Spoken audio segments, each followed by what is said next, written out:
Olá pessoal, tudo bem? Boa tarde aí, ou boa manhã, ou boa noite, ou boa madrugada, tá? Pessoal, então vamos seguir aí, né, com as nossas aulas de história, né? Essa parte aí, falar da Roma Antiga para vocês um pouquinho, essa parte tão importante aí, tão legal aí da história, tá pessoal? Então vamos lá, vamos seguir aí, vamos falar na sequência aí dos períodos aí da história romana, tá? Pessoal, a gente sabe aí que se você pegar, né, a maior parte dos materiais aí dos livros de história, tá, para começar a estudar esse objetivo aqui, né, passar para vocês alguns conhecimentos, né, que gabaritem, né, vocês a fazer aí uma boa prova de vestibular, um bom Enem, né? Então, qual que é o detalhe, né? Se você pegar, você vai perceber que a história romana geralmente é dividida em três partes, tá? Monarquia, república e o império, tá? A monarquia, pessoal, ela vai aí de 753 a.C. até 509 a.C. República, 509 a.C. até 27 a.C. e o Império de 27 a.C. até 476 a.C., ou melhor, depois de Cristo, 476 depois de Cristo, quando o Império Romano do Ocidente ele acabou caindo, tá, pessoal? Então é desse jeito, né, que a gente pode delimitar um pouquinho mais, certo, as divisões políticas aí da história romana, tá? Da Roma Antiga, tá? Pessoal, é interessante a gente começar falando assim, né, que existe uma diferença, né, entre a Roma e a Grécia Antiga, tá? A Grécia, pessoal, o nível de organização dos gregos, ele se baseou principalmente ali na polis, né, na cidade-estado, como a gente estuda, né, a gente estuda exaustivamente a noção de cidade-estado, que elas tinham, né, uma independência jurídica entre si e tal, tudo isso aí. Roma, pessoal, os romanos, né, eles conseguiram transformar a cidade-estado, né, num grande império, certo? Que se expandiu por toda aquela região do Mediterrâneo. E além disso, pessoal, eles conseguiram desenvolver aí um amplo sistema legal, né, de leis e que se espalhou por esse império todo aí, tá? Então esse é o principal legado, né, dos romanos para os ocidentais, tá? Para a história ocidental. Tudo bem, pessoal? Então essa é a grande diferença também entre romanos e gregos, tá? Pessoal, então a origem, vamos começar falando um pouquinho da origem dos romanos, tá? Ou melhor, da Roma Antiga, tá? A origem aí, pessoal, ela remonta mais ou menos o século 8, né? 753 a.C., a data histórica, né, da fundação da cidade romana, de Roma, tá? Aí tem a lenda lá do Rômulo e Remo, né, que estavam navegando lá no rio Tibre, foram pegos pela loba, a loba acabou amamentando, cuidando deles, dali teria dado origem, né, a todos os romanos, né, beleza? Difícil saber de como de dois homens, né, iria surgir todos os romanos, mas enfim, né, pessoal, isso aí também está no plano da lenda, né, da mitologia, enfim, tá? Tem outra história lá, né, que fala do Enéas, né, um herói aí que teria regressado lá de Troia, beleza? E vindo, né, ali para Roma e também teria originado ali do Enéas teria surgido ali todos os romanos, tá? São lendas, né, pessoal? Muito dessas lendas aí são muito eivadas de mitologia, né? Então a mitologia explica muita coisa, né? Que a nossa vã filosofia não consegue explicar, certo? Então, enfim, deixa essa lenda para lá. Você que gosta de mitologia, estude um pouco aí mais de mitologia, inclusive faça comentários aí no canal sobre a fundação mitológica de Roma, da Roma Antiga, tá? Para contribuir aí com o canal, beleza, pessoal? Então é sempre muito interessante, tá? Então, Roma é uma cidadezinha, certo, pessoal? Uma cidade, né? Uma região ali da Europa Central, ou melhor, da Itália Central, né? Da Península Itálica, que não tinha esse nome Itália, né? Da Península Itálica, ali no centro da Península Itálica, perto do Rio Tibre, habitada ali por camponeses, tá? Por vilas de camponeses. A origem desses camponeses, pessoal, são as mais variadas possíveis aí, tá? Só que se sabe aí que uma grande etnia acabou habitando ali aquela região do Tibre, então mais ao norte, que são os etruscos, tá? Então os etruscos, que aí muitos pesquisadores dizem que eles vieram ali da Ásia Menor, e eles habitavam então aquela parte mais ao norte, tá? da Península Itálica. E mais ao sul, pessoal, existiam ali formações gregas. Lembrando aí que quando existe eu tenho aí no meu canal um vídeo falando, né, do período pré-homérico e do período homérico, falando dessa segunda diáspora grega. Então houve um momento lá na história dos gregos, mais especificamente no finalzinho do período homérico, no qual os gregos teriam vindo para essa direção, né, saído lá da Península Balcânica e vindo na direção ali do sul da Península Itálica, ocupando toda a região conhecida na época ali como Magna Grécia, tá? Então, se você não viu esse vídeo, visualiza lá esse vídeo, vê esse vídeo aí, que é um vídeo que fala sobre o período pré-homérico aí da história, ou melhor, pré-homérico e homérico da história grega, tá, pessoal? Essa diáspora, a segunda diáspora, é no período homérico, tá? Finalzinho ali. Então, muito do que os romanos herdaram aí posteriormente com relação a várias coisas, tá? Eles herdaram a base romana, pessoal, tá nessa cultura etrusca, né? Aí nos etruscos. Então tem muita coisa, né, que os romanos herdaram dos etruscos, tá? Como por exemplo a arquitetura, as técnicas, né, de construção de estrada, instalações sanitárias, engenharia, certo? Inclusive a engenharia que os romanos utilizavam, né, para fazer aquelas saunas, né, as saunas romanas, né, existia toda uma engenharia de hidráulica, de aquecimento, tal. Então foi muito importante, tá? Metalurgia, cerâmica, escultura, né? Inclusive a escultura de retratos também era algo que havia sido herdado dos etruscos, tá? Muitos deuses etruscos acabaram sendo incorporados pela religião dos romanos também, nomes aí etruscos, né? Depois foram incorporados à língua, né? Ao latim, certo? Ou seja, né? A base da cultura romana, sem dúvida nenhuma, foram os etruscos, certo, pessoal? Então eles deram essa contribuição aí importantíssima aí, tá? E os etruscos, pessoal, eles vão começar a expandir ali o território, tá? Então, por volta ali do século 7 e 6 a.C., eles vão expandir parte ali, né? Eles vão expandir, né? Vão ocupar parte do território, né? A grande parte ali do território da Península Itálica.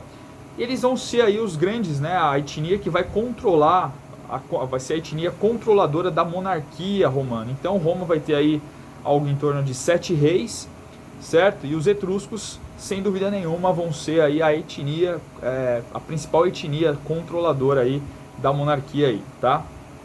E aí, com o passar do tempo, né, pessoal, esses etruscos aí, eles vão se enfraquecer e eles vão ser dominados aí, vão ser derrotados pelos celtas, né? E pelos gregos, tá? E vão perder o domínio aí da Península Itálica por volta aí do século 3 a.C. aí. Beleza, pessoal? Bom, então a monarquia ela é pautada aí pelo monarquia, né? Governo de uma pessoa só, arquia, governo de uma pessoa só. Eram reis etruscos que foram se sucedendo no cargo, certo? E aí no final do século V, ou melhor, do século VI, em 509 a.C., a monarquia chega ao final e se instaura em Roma a República, tá? A República que era governada, em sua maioria aí, foi governada pelos aristocratas, né? Os proprietários de terra, conhecidos como patrícios, certo, pessoal? Inclusive foi essa aristocracia que derrubou, né, o último rei etrusco, né? Então a aristocracia, querendo participar aí, desse contexto político romano, derruba o último rei etrusco, então instaura a República Romana, tá? Pessoal, a República Romana, como eu falei para vocês, né, ela duraria aí de 509 até mais ou menos 27 a.C., tá? E a grande contribuição nesse contexto da República, né, foi justamente o desenvolvimento do sistema político e jurídico da República, tá? Então as leis romanas, se a gente for ver, né, o direito romano, o compêndio romano de leis, ele dura até hoje. Então, em muitas faculdades de direito, né, pessoal, a base do nosso direito, inclusive, é o direito romano, né? O direito do mundo ocidental se baseou amplamente aí no direito romano. Então, esse foi o grande legado, um dos grandes legados dos romanos aí para a posteridade, tá? E o que vai acontecer, né, pessoal? Nessa primeira fase republicana, tá? Ainda a religião governava as pessoas, tá? República que significa, né, res pública, né, coisa de todos, né, res, coisa pública de todos, certo? Então, de certa forma, existe uma maior divisão do poder dentro da república, tá? Então, essa é a grande questão que vai se colocar aí, tá? Então, pessoal, numa primeira fase aí dessa República Romana que se instaura, né, a religião ela ainda governava, né, as pessoas, ditava as leis, e ela legitimava o governo dos patrícios aí de certa forma, tá, que eram considerados aí os preservadores das tradições sagradas aí, tá. Só que o que vai acontecer, né, pessoal? Pouco a pouco, o sistema constitucional, aí, as leis vão se sobrepor, né, aí as tradições religiosas e vai tornar aí seculares, pessoal, seculares, né, do mundo, tanto a política quanto o direito, tá? Então a república ela vai passar por esse processo, né, de secularização, certo, pessoal? Onde as tradições, né, religiosas elas vão ser substituídas por um processo aí de secularização, tá? E o detalhe é que a lei, né, pessoal, a lei para os romanos, ela, da mesma forma que para os gregos, né, isso aí é um ponto de similitude, né, ela significa a expressão da vontade pública, né, então é a expressão da vontade pública, certo? Não seria a criação de reis deuses ou reis sacerdotes ou de uma casta sacerdotal, seria uma expressão da vontade pública, da vontade civil. Isso é extremamente importante, tá? Para vocês entenderem esse processo aí de desenvolvimento do judiciário romano, né? Das leis romanas que tem um processo de desenvolvimento, tá? E a grande questão colocada, pessoal, é que grande parte dessas leis romanas, né, da Constituição romana que foi se desenvolvendo aí ao longo aí de mais de 200 anos, ela foi fruto aí da chamada luta de ordens, tá? Ou luta das ordens, né? Que foram aí os conflitos entre duas classes, dois grupos extremamente importantes na Roma Antiga, que eram aí os patrícios e os plebeus, tá? Então, da luta entre esses dois grupos, tá? Foi aí que surgiu, certo? A Constituição Romana, que passou a ordenar grande parte aí dos cidadãos romanos, tá? Pessoal, no início do século V, o governo, certo? Ele era dominado pelos patrícios, tá? Então, aí no início da República, o governo era dominado pelos patrícios, tá? Então, esse governo, ele compunha-se aí de dois cônsules, tá? Esses dois cônsules compunham aí a Assembleia das Centúrias, que provinham, né, da Assembleia das Centúrias e do Senado, tá?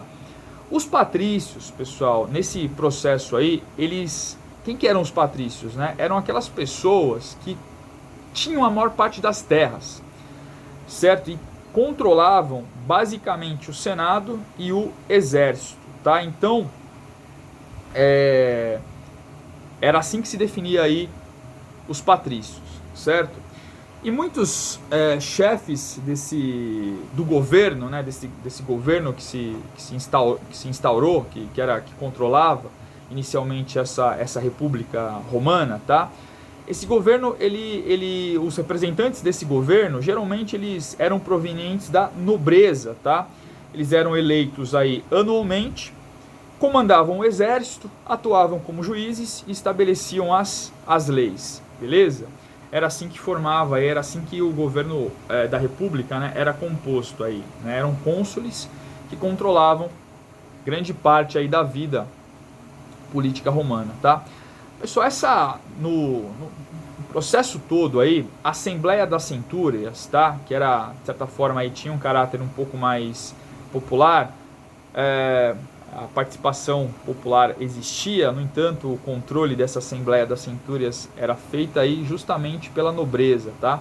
Então a nobreza, pessoal, ela conseguia eleger os cônsules aí, certo? Ela conseguia formular as leis, tá? E era essa nobreza que, de certa forma, então controlava aí a Assembleia das Centúrias, né? Que era esse órgão aí de caráter popular, uma instituição bastante importante aí da República Romana nesse processo, tá? Uma outra instituição importante, pessoal, a gente não pode esquecer de falar, também é o Senado, né? O Senado, que deriva do nome Senex, né, que significa velho, eram pessoas aí, patrícios, né? Os patrícios dominavam o Senado, certo? Era o principal órgão, né? A principal instituição do poder patrício, certo? E o Senado, ele não tinha o poder de legislar, mas ele aconselhava a Assembleia das Centúrias, que era esse órgão de governo aí que tinha o poder de, inclusive, formular as leis, que era controlada pela nobreza, tá?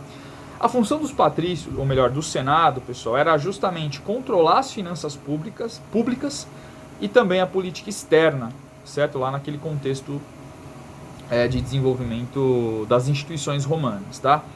Os senadores, eles eram nomeados, né, vitaliciamente pelos cônsules, ou também, pessoal, poderiam ser antigos magistrados aí que ocupavam então o cargo de senador pela vida inteira, tá? Pelo resto da sua vida, até morrerem, tá? Grande parte desse contexto, pessoal, do início da República Romana, aí durou 200 anos, foi a luta entre os patrícios e plebeus, tá? Então essa luta entre patrícios e plebeus é extremamente importante para a gente entender esse início da República Romana e todo o processo de expansão que vai ocorrer depois aí, tá? Os plebeus, pessoal, eles ficavam aí pé da vida com os impostos, né, que eram cobrados pelos patrícios. Então tinha imposto para tudo, né? Então, e muitos plebeus, além disso, além desses impostos, né, se tornavam escravos por dívidas, tá? Caso eles não conseguissem pagar lá também as dívidas que eles tinham, né, tinham adquirido com alguns patrícios, eles viravam escravos por dívida. Então, além de serem discriminados nos tribunais, né? Então, um plebeu não podia casar com uma pessoa com patrício, né? Ali como integrante da classe dos patrícios, certo? Eles não tinham representação política. E outra coisa também, eles não tinham ali, as leis não os favoreciam, né? Não existia um código de leis que beneficiasse os patrícios, justamente porque as leis eram orais, tá? Então, para fazer cumprir aquelas leis, ficava bastante difícil aí, tá? Pessoal, então, nesse sentido, né, os plebeus, eles implementaram aí uma série de lutas, tá? Empreenderam uma série de lutas para adquirir a igualdade, tanto política, jurídica e social, certo? Então, isso foi bastante importante aí e foi algo que marcou bastante esse início da vida republicana aí, tá?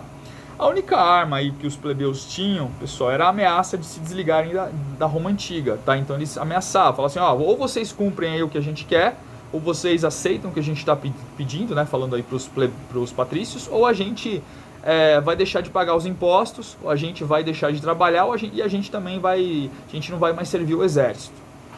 Beleza? Então eles foram bem impositivos aí no que eles queriam e ameaçaram, né? Tudo isso aí, ameaçaram os patrícios de pular fora desse jogo aí, certo? Deixar os patrícios ali a ver navios, tá? Os patrícios, pessoal, percebendo, não eram bobos nem nada, né? E percebendo que Roma já tinha um histórico ali de guerras, principalmente na parte sul da Península Itálica ali, com alguns estrangeiros que entravam ali, né, tal. O que aconteceu, né? Os patrícios, obviamente, eles acabaram fazendo aí uma série de concessões, tá? Então eles acabaram cedendo, né, às pressões dos plebeus por conta de tudo isso, tá? Então, no início do século V a.C., né, os plebeus eles foram conseguindo aí algumas concessões, tá? Então, por exemplo, né, eles conquistaram o direito de formar a própria Assembleia, né? Tinha lá a Assembleia das Centúrias, lembra que eu falei para vocês que era uma instituição principalmente da nobreza romana, e agora os plebeus ganham o direito de formar a Assembleia da Plebe, certo? Que podia eleger os tribunos da plebe, né? Que eram pessoas eleitas ali dentre os plebeus e que tinham o objetivo aí de defender os plebeus, tá? Defender os plebeus aí, beleza? Ainda no século V, pessoal, em 450, foi escrito o primeiro código de leis romano, tá? A famosa lei das 12 tábuas, certo? Que protegia aí os plebeus, né? Contra injustos e opressores funcionários patrícios que pudessem fazer a interpretação das leis orais como assim eles desejassem, né? Como assim eles quisessem, tá? Então isso foi bastante importante para os plebeus, certo, pessoal? Conquistaram o direito de poder casar, né, com pessoas ali do grupo dos patrícios, então isso foi uma coisa bem bacana aí conseguida, tá? E também, pessoal, eles passaram a ter acesso a altos cargos políticos, jurídicos e religiosos dentro do Estado romano, tá? E outra coisa também, o fim da escravidão por dívidas, tá, pessoal? Então foi algo extremamente importante que aconteceu aí para os plebeus, tá? 287 a.C. mostra aí o término da luta entre patrícios e plebeus, certo? Então foi o ano em que mostrou, né, ali o fim dessas lutas, certo? Os atos da Assembleia da Plebe, né, passaram a ser estendidos aí para todos os cidadãos romanos, sem detalhe, sem precisar da aprovação do Senado, né, que era aquele órgão máximo, né, a instituição máxima lá dos patrícios, né, então não precisava mais da aprovação do Senado, tá? Pessoal, Roma, né, é importante falar que apesar dessas conquistas plebeias, Roma ainda era governada aí em sua base, basicamente aí a base de governo de Roma eram os patrícios, tá? Só que detalhe, somados a esses patrícios, agora se juntavam os plebeus influentes, né, que haviam enriquecido nesse processo todo, haviam adquirido uma boa grana, né, e passaram a fazer parte daquela elite, né, controladora de Roma, né, os plebeus ricos, que muitas vezes, né, pessoal, se afastavam ali da população, da plebe, né, e se aproximavam propriamente de quem? Dos patrícios, né, do patriciado romano, tá? Então, mas fora tudo isso, né, nesse contexto, né, pessoal, é que o interesse público ele vai passar a falar mais alto, como eu falei para você, ele vai passar a falar mais alto e vai se sobrepor, inclusive, sobre aquelas questões religiosas, né, que permeavam ali a cidade, a Roma, tá? Então, o interesse público, né, é o padrão segundo o qual todos os atos importantes da cidade eram julgados, passam a ser julgados, certo? Então, existe esse processo, né, essa fase no qual todos os atos passam a ser julgados, tá? Então, o direito romano, ele passou, como eu falei para vocês, por um processo de desenvolvimento, tá? Se numa primeira fase, pessoal, o direito romano ainda passava, né, pelo crivo dos sacerdotes, né, que provinham apenas de famílias religiosas, num segundo momento, o direito sacerdotal, o direito romano, ele vai se distanciando da religião e vai criando, né, pessoal, condições para se secularizar. Ele vai se tornando assim mais profissional, certo? Essa é a grande questão aí colocada. Então, o direito romano ele vai passar das mãos dos sacerdotes para uma classe de juristas profissionais que vão analisar, classificar, sistematizar, né, propor soluções para aqueles problemas jurídicos da Roma antiga. Isso é muito importante, tá, pessoal? Então, e a Constituição romana, então, ela vai se desenvolvendo de uma forma gradativa e empírica. Esse é o ponto, né? Um ponto extremamente importante, empírico, através da observação, através de uma base racional, certo? E é por isso que ainda hoje o direito romano é válido, né, para ser estudado, é válido como base aí para uma série de questões sociais que são tratadas ainda hoje, certo? Então ele atendia aí, passou a atender a necessidades específicas daquela população que vai se desenvolver lá na Roma Antiga, tá? Pessoal, com relação aos gregos, os romanos eles se diferenciavam bastante aí dos gregos, ou melhor, assim, bastante no sentido de que os gregos, tá? Eles eram mais, abstraíam mais, eram pessoas que faziam das ideias abstratas, o culto, né, o ócio ali, a abstração, algo importante. Daí a filosofia. Os romanos, eles têm um pouco mais do espírito prático, né, do bom senso. Então eles pegam o direito romano ou melhor, essa filosofia desenvolvida pelos romanos, de certa forma, e transformam isso em algo mais prático aí, mais do dia a dia. Beleza, pessoal? Então, para o vídeo não se estender muito, deu aí 25 minutos, eu vou terminar por aqui. Na próxima aula a gente comenta aí, conversa sobre a expansão romana, certo? Pessoal, um grande abraço, muito obrigado, fiquem bem e nos vemos em outro vídeo aí. Estaremos aqui com vocês. Tchau, pessoal, obrigado, até, valeu!